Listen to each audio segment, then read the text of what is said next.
Hello and welcome to vital mathematics. आज के इस लेक्चर वीडियो के अंदर हम जो नंबर सिस्टम पढ़ रहे थे उसमें से जो हमने सारा का सारा जो शुरुआत वाला पोर्शन था, डेफिनेशन थी, नेचुरल नंबर क्या होता है, रियल नंबर क्या होता है, हमने पढ़ लिया था। ठीक है, अभी आज के इस लेक्चर वीडियो के अंदर हम एक्सरसाइज 1.1 को फिनिश करने वाले हैं। जितने सारे क्वेश्चन हैं हम इसको प्रॉपर तरीके से लिखने वाले हैं। कॉपी पेन जरा उठा लो। ठीक है, एक ही क्वेश्चन के आंसर लिखना, समझना। ठीक है, लेकिन अभी एक्सरसाइज करने से पहले मेरी थोड़ी सी पुरानी आदत है कि मैं सबसे पहले एग्जांपल्स करवाता हूँ जो हमारे बुक के अंदर ही दे के रखे हुए हैं। तो इसको करने से पहले अपन थोड़े से एग्जांपल्स करते हैं पहले। देखो, एक और चीज, अभी अगर पिछला वाला वीडियो तुमने नहीं देख के रखा हुआ है ना, तो इसको समझने में थोड़ी सी दिक्कत आएगी। तो अगर तुमने नहीं समझा है, पिछला वाला वीडियो नहीं देखा है, ठीक है, तो पहले उसको कंप्लीट करिएगा और उसके बाद फिर इसको कंप्लीट करना। ठीक है, देखो चलो स्टार्ट करते हैं। एग्जाम्पल नंबर 1 के अंदर क्या देखे रखा हो, are the following statements true और false, give reason for your answer. पहला स्टेटमेंट हमारे पास क्या देके रखा हो, पहला स्टेटमेंट है हमारे पास every whole number is a natural number. जब भी हमारे पास ऐसे स्टेटमेंट आते हैं ना, देखो, तो हमें क्या करना है कि हमें ये होल नंबर को इमेजिन करना है कि बेसिकली ये होल नंबर क्या है। हमें ये इमेजिन करना है कि ये नेचुरल नंबर हमारे पास क्या है। ठीक है, अगर मैं तुमसे ये पूछूं कि होल नंबर क्या होता है, तो क्या तुम्हारे दिमाग के अंदर 1 2 3 4 आ रहा है क्या, कि 0 1 2 3 4 आ रहा है? मेरे हिसाब से अगर तुमने पढ़ रखा है तो होल नंबर के अंदर तुम्हारे दिमाग के अंदर 0 1 2 3 4 ये सारे के सारे नंबर आ रहे होंगे। और नेचुरल नंबर के अंदर क्या आ रहा होगा, तो ये आ रहा होगा 1। काउंटिंग नंबर क्या थे, 1 2 3 4 5। ठीक है, अब उन्होंने ये क्वेश्चन पूछ के रखा हुआ है कि सारे के सारे जो होल नंबर मुझे यहाँ पर ऊपर दिख रहे हैं, ये सारे के सारे क्या नेचुरल नंबर है क्या? तुम जरा मुझे बताओ इसका आंसर। ऑब्वियसली तुम्हारा आंसर क्या आ रहा है, तुम्हारा आंसर इसका ना है। ना क्यों है इसका आंसर? तो इसका ना आंसर इसलिए है क्योंकि इसमें से एक नंबर ऐसा है 0, ये दिख रहा है ये 0, जो कि मुझे इस नेचुरल नंबर के अंदर नहीं दिख रहा है। इसका मतलब ये हुआ, ठीक है, इसका मतलब ये हुआ कि जो हमारे पास स्टेटमेंट देके रखा हो, ये क्या देके रखा हुआ है, ये स्टेटमेंट हमारे पास फॉल्स देके रखा हो। और फिर इन्होंने हमसे क्या बोला है, give reason for your answer. तो इसका हम रीजन भी लिख देते हैं। ठीक है, तो एक काम करता हूँ, मैं एक एक करके यहीं पर आंसर लिखना स्टार्ट करता हूँ। ठीक है, आंसर नंबर फर्स्ट क्या हो जाएगा चलो मुझे, तो ये हो जाएगा मेरे पास फॉल्स।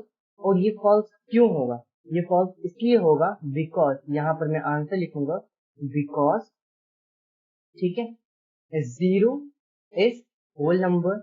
जो हमारे पास 0 दे के रखा है ये हमारे पास होल नंबर होता है, लेकिन बट इट इज, इट यानी किसके लिए बात कर रहा हूँ, 0 की बात कर रहा हूँ, but it is not natural number. ये इसका हो जाएगा रीजन। ठीक है, और इस एक नंबर की वजह से ही सारे के सारे होल नंबर नेचुरल नंबर नहीं होते। आगे बढ़ते हैं। दूसरा क्या देके रखा हुआ, every integer is a rational number. क्या सारे के सारे इंटीजर रैशनल नंबर होते हैं? जरा मुझे बताओ, जब भी मैं बोलता हूँ इंटीजर, ठीक है, तो क्या इंटीजर तुम्हारे दिमाग के अंदर 0 1 2 3 4 -1 -2 -3 जी हाँ, रैशनल नंबर अगर मैं बोलता हूँ तो क्या तुम्हारे दिमाग के अंदर p/q का फॉर्म आ रहा है? जी बिल्कुल। इसका मतलब ये हुआ कि सारे के सारे इंटीजर, एग्जाम्पल के तौर पे अगर मैं यहाँ पे 4 लिखता हूँ, तो मैं 4 को अगर मैं चाहूँ तो 4/1 लिख सकता हूँ। यानी कि सारे के सारे इंटीजर्स, इवन अगर मैं -5 लिखता हूँ तो क्या रैशनल नंबर है? हाँ है, क्योंकि -5 को -5/1 लिखा जा सकता है। इसका मतलब ये जो सेकंड वाला स्टेटमेंट हमारे पास दे के रखा हुआ है, ये बिल्कुल क्या है, ये हमारे पास ट्रू है। ठीक है, ट्रू क्यों है, तो यहाँ पर मैं आंसर लिख रहा हूँ बिकॉज, ठीक है, एवरी इंटीजर, ठीक है, every integer can be can be written, ठीक है, can be written in the in the form of, in the form of, बताओ, इन द फॉर्म ऑफ किसके फॉर्म में लिखा जा सकता है? p/2 के फॉर्म में लिखा जा सकता है। और अगर तुम इसका एग्जाम्पल देना चाहो तो एग्जाम्पल में ऐसे लिख देना 4, ठीक है, और 4 को ऐसे लिख सकते हैं अपन 4/1। ये हो गया हमारे पास सेकंड वाले का आंसर। क्लियर हो गई बात? आगे बढ़ो। फिर हमारे पास थर्ड वाला क्या देके रखा हुआ? थर्ड वाला देके रखा हुआ every rational number is an integer.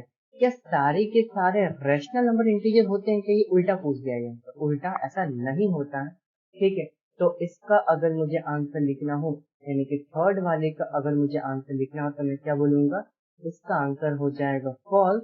और फॉल्स इसलिए होगा बिकॉज, जो ध्यान से मैं लिखता हूँ, बिकॉज, ठीक है। अगर मैं एक नंबर लेता हूँ 1/2, यहाँ पे लिखता हूँ 1/2 इस, ये क्या है हमारे पास? तो ये है मेरे पास रैशनल नंबर, ठीक है। लेकिन ये हमारे पास इंटीजर नहीं है, बट इट इज नॉट, क्या नहीं है हमारे पास? इट इज नॉट इंटीजर, ठीक है। ये इसका क्या हो जाएगा आंसर? ये हमारे पास रैशनल नंबर 1/2 है तो सही, लेकिन ये हमारे पास इंटीजर नहीं है। इसका मतलब ऊपर वाला स्टेटमेंट हमारे पास क्या हो जाएगा? फॉल्स हो जाएगा। मतलब इसके अंदर सिर्फ एक ही ट्रू है, बीच वाला, एंड बाकी दोनों के दोनों हमारे पास क्या है? फॉल्स है। कॉपी पेन में लिखना, क्योंकि जब क्वेश्चन आएगा तो मुझे इसके रीजन के साथ लिखना पड़ेगा। आगे बढ़ते हैं नेक्स्ट। दूसरा हमारे पास एग्जांपल ये देके रखा कि find 5 rational number between 1 and 2। तो अगर मुझे 5 रैशनल नंबर कैलकुलेट करने हैं 1 एंड 2 के बीच में, तो यहाँ पर जरा एक मेथड याद है। मेथड हमें ये याद करना है कि नंबर लाइन पे अगर मैं 1 एंड 2 को ऐसे लोकेट करता हूँ, तो मुझे इसके बीच में टोटल कितने रैशनल नंबर चाहिए? तो टोटल मुझे 5 रैशनल नंबर चाहिए। तो हम करने क्या वाले हैं कि इसके अंदर हम एक ऐड करेंगे, +1 ऐड करेंगे, एंड ये जो हमारे पास नंबर आ गया है 6, इस 6 से मैं 1 और 2 में मल्टीप्लाई करूंगा, लेकिन ऊपर नीचे मल्टीप्लाई करूंगा। यानी मैं बोलूंगा ये हो गया मेरे पास 1, इसके अंदर भी मैं मल्टीप्लाई करता हूँ 6/6 से, और ये हमारे पास नंबर हो गया 2, इसके अंदर भी मल्टीप्लाई करता हूँ मैं 6/6 से। क्यों? क्योंकि 6 और 6 कैंसिल होकर 1 और 2 ही आ जाएगा, तो इससे मुझे कोई खास फर्क नहीं पड़ने वाला है, ठीक है। ऊपर नीचे अगर मैं मल्टीप्लाई करूंगा, तो इधर मल्टीप्लाई करूंगा तो कितना आ गया? तो ये हो गया 6/6, और इधर मल्टीप्लाई करूंगा तो कितना आ गया? ये हो गया मेरे पास 12/6। और अब अगर मैं नंबर लिखने जाऊं, तो जरा मुझे बताओ क्या आएगा? तो मैं ऐसे लिख सकता हूँ 6/6, ध्यान रखना कैसे लिखने के बता रहा हूँ ना। फिर अपन क्या लिखेंगे? 6 के आगे क्या लिखेंगे अपन? 7/6। फिर अपन क्या लिखेंगे जरा मुझे बताओ? तो ये हो जाएगा मेरे पास 8/6। फिर क्या आ जाएगा मेरे पास? 9/6। एंड फिर क्या आ जाएगा मेरे पास? 10/6। एंड फिर क्या आ जाएगा मेरे पास? 11/6। एंड फिर लास्ट में क्या आ जाएगा? 12/6। और एक और काम करना है, इसी के नीचे एक लाइन और लिख देना है। जैसे 6 और 6 कट सकता है, तो इसको मैंने क्या लिख दिया? 1। यहाँ पर 12 और 6 कट सकता है, तो इसको मैंने क्या लिख दिया? 2। और बीच वाले नंबर्स अगर सॉल्व हो रहे तो सॉल्व करके लिखना, अदरवाइज ऐसे लिखना। ये नहीं करता तो क्या लिख दिया मैंने? 7/6। देखो, इसको अगर मैं चाहूँ तो कट कर सकता हूँ, 2 से कट करूंगा तो क्या आ जाएगा? 4/3। इसको कट करूंगा तो 3 से कट कर सकता हूँ, तो कितना आ गया? 3/2। इसको कट करूंगा तो कितना आ जाएगा? 5/3। और ये नहीं कट हो सकता, तो इसको एज इट इज लिख देते हैं 11/6। यानी कि जो मुझसे क्वेश्चन पूछा गया था कि टोटल मुझे एग्जैक्टली 5 रैशनल नंबर कैलकुलेट करने हैं, यहाँ पर मेरे पास टोटल बीच में कितने रैशनल नंबर आ गए? 5 रैशनल नंबर आ गए एग्जैक्टली, ठीक है। और यहीं पे एक काम करो, एक एक्स्ट्रा क्वेश्चन लिखो, ठीक है। अगर ये समझ में आ गया तो एक एक्स्ट्रा क्वेश्चन तुम्हें ये लिखना है, ठीक है, कि तुम्हें कैलकुलेट करना है। एक काम करते हैं, तो नंबर लेते हैं 6 और 7 के बीच में नंबर कैलकुलेट करना है। टोटल तुम्हें 7 कैलकुलेट करना है, इसी के नीचे तुम कैलकुलेट कर लेना। बात आ गई समझ में? ठीक है, ये क्वेश्चन समझ में आ गया। इसी के साथ मैंने तुम्हें एक्स्ट्रा क्वेश्चन दे दिया है ना, और ये कैलकुलेट करके, है ना, रखना है। चलो आगे बढ़ते हैं, just for the practice. Next question, अब आते हैं हमारे पास मेन एक्सरसाइज 1.1 की तरफ, ठीक है। क्वेश्चन पढ़ते हैं। क्वेश्चन हमसे ये पूछा गया है कि इस जीरो और रैशनल नंबर, क्या जीरो हमारे पास रैशनल नंबर है? मुझे हाँ या ना में आंसर देना। दूसरा, can you write it in the form of p by q? क्या तुम इसको पी बाई क्यू के फॉर्म में लिख सकते हो? And why definition where p and q are the integers and q is not equals to 0। तो अगर हमें हाँ या ना में पूछा गया तो इसका आंसर क्या आ जाएगा? यस। ठीक है, जीरो हमारे पास रेशनल नंबर होता है, क्यों? क्योंकि याद करो उधर अभी अपन पढ़े क्या है कि every integer is a rational number, क्योंकि सारे इंटीजर्स को मैं उसकी अपॉन में लिख सकता हूँ। तो जीरो भी क्या होता है हमारे पास, एक इंटीजर होता है, यानी कि वो रेशनल नंबर है। अभी जस्ट पढ़ के आए हैं फर्स्ट क्वेश्चन के अंदर, ठीक है। तो मैं इसका आंसर क्या करूंगा, यस, क्या आ जाएगा मेरे पास, जीरो इज अ, क्या लिखेंगे, zero is a rational rational number. जो हमारे पास जीरो है ये एक रेशनल नंबर होगा, ये बात बिल्कुल सही है, ठीक है। क्या इसको पी बाई क्यू के फॉर्म में लिख सकते हैं, तो उसका भी आंसर होगा यस, ठीक है। जीरो कैन बी रिटन, ठीक है, zero can be written in the form of, यहाँ पे लिख रहा हूँ, in the form of p by q. Zero को मैं पी बाई क्यू के फॉर्म में लिख सकता हूँ। दैट इज, मतलब क्या हो जाएगा, तो ये हो जाएगा जीरो अपॉन में वन। और देखो ध्यान से, पी और क्यू दोनों के दोनों ऊपर और नीचे वाली वैल्यू इंटीजर्स है, और जो नीचे वाली वैल्यू है वो जीरो के इक्वल नहीं है, और यही मेरे पास क्या हो जाएगा इसका आंसर। आगे बढ़ते हैं नेक्स्ट क्वेश्चन की तरफ। Find the six rational number between 3 and 4। वही सेम टू सेम क्वेश्चन है कि 3 और 4 के बीच में मुझे 6 रेशनल नंबर कैलकुलेट करना है। तो मैं यहाँ पे क्या बोलूंगा, ये हो गया 3, ये हो गया मेरे पास 4, इनके बीच में मुझे कितने रेशनल नंबर चाहिए, तो मुझे 6 रेशनल नंबर चाहिए। तो मैं इसको चेंज कर दूंगा, मैं क्या बोलूंगा कि 6 प्लस में 1, मेरे पास कितना आ गया, एक नंबर आ गया 7। अब इस 7 से मैं ऊपर और नीचे क्या करूंगा, मल्टीप्लाई करूंगा, ध्यान रखना, ठीक है। तो मैंने यहाँ पे क्या बोला कि 3 मल्टीप्लाई बाय 7 अपॉन में 7, ये लिख दिया। और इधर क्या लिखा मैंने, 4 मल्टीप्लाई बाय 7 अपॉन में 7, डन। मल्टीप्लाई करेंगे तो 7 3 जा, इधर कितना आ गया मेरे पास 21 अपॉन में 7, और इधर मल्टीप्लाई करेंगे तो 7 4 जा 28 अपॉन में 7। बात एक समझ। और अब ये जो बीच वाले नंबर थे ना, ये मुझे यहाँ पर लिख देना है। चलो लिखना स्टार्ट कर। तो मैंने क्या बोला, सबसे पहले 21 अपॉन में 7 कॉमा करके, इसके आगे क्या आएगा 22 अपॉन में 7, इसके आगे करेंगे तो क्या आ जाएगा 23 अपॉन में 7, फिर इसके आगे करेंगे तो क्या आ जाएगा 24 अपॉन में 7, फिर इसके आगे कितना आ गया 25 अपॉन में 7, अगला कितना आ गया 26 अपॉन में 7, फिर अगला 27 अपॉन में 7, और सबसे लास्ट में क्या आ जाएगा, ये आ जाएगा 28 अपॉन में 7। और एक लाइन मुझे और लिखनी है, ध्यान रखना, ठीक है, मतलब फाइनल आंसर तो मुझे बताना है किस किस के बीच में। तो जब मैं यहाँ पे कैंसिल करूंगा तो क्या 7 3 जा 21 हो जाएगा, और जब लास्ट में करूंगा कितना आ जाएगा 7 4 जा 28, और बीच वाले नंबर अब अपन यहाँ पर लिख देते हैं। तो 22 अपॉन में 7 ये नहीं कटेगा, एज इट इज लिखते हैं 22 अपॉन में 7। ये इधर कितना आ गया 23 अपॉन में 7, इधर कितना आ गया 24 अपॉन में 7, इधर कितना आ गया 25 अपॉन में 7, कुछ भी नहीं कट रहा है ना, तो एज इट इज मैं लिख रहा हूँ 26 अपॉन में 7, और इधर कितना आ गया मेरे पास 27 अपॉन में 7। ओवरऑल ये मेरे पास आंसर होगा। चलो यहीं पर एक और मैं होमवर्क दे दूं क्या? चलो ये होमवर्क का तुम्हारे पास क्वेश्चन है, मैं तुमसे ये पूछ रहा हूँ कि तुम्हें 5 और 6 के बीच में, ध्यान रखना 5 और 6 के बीच में टोटल, एक काम करते हैं, टोटल तुम्हें 10 रेशनल नंबर कैलकुलेट करने हैं, ठीक है। ये क्वेश्चन भी इसी के साथ करना है। टोटल हमारे पास 10 रेशनल नंबर कैलकुलेट करते हैं, ये तुम्हारे पास क्वेश्चन हो गया, ठीक है। आगे बढ़ते हैं नेक्स्ट। यहाँ पर क्या बोल के रखा हुआ कि 5 रेशनल नंबर कैलकुलेट करने हैं 3/5 एंड 4/5 के बीच में। ये भी बिल्कुल आसान सा क्वेश्चन है, ठीक है। इसमें बस एक चीज चेक करना रहता है, वो हमें चेक ये करना रहता है कि जो हमारे पास अपॉन वाली वैल्यू देके रखा हुआ है, यानी कि जो हमारे पास 5 देके रखा हुआ है वो 5 बिल्कुल सेम होना चाहिए, और अगर हमारे पास सेम नहीं देके रखा हुआ तो मुझे सबसे पहले उसको सेम करना पड़ेगा, ठीक है। तो यहाँ पे तो ऑलरेडी हमारे पास सेम देके रखा हुआ है, ठीक है, तो इसको करने की जरूरत नहीं है। सीधे मैं क्या बोलूंगा कि 3 अपॉन में 5, फिर हमारे पास क्या है 4 अपॉन में 5, मुझे कितने रेशनल नंबर कैलकुलेट करने हैं 5। तो अभी ये बात तो समझ में आ ही गया होगा कि मुझे मल्टीप्लाई किससे करना पड़ेगा, मुझे मल्टीप्लाई करना पड़ेगा 6 से।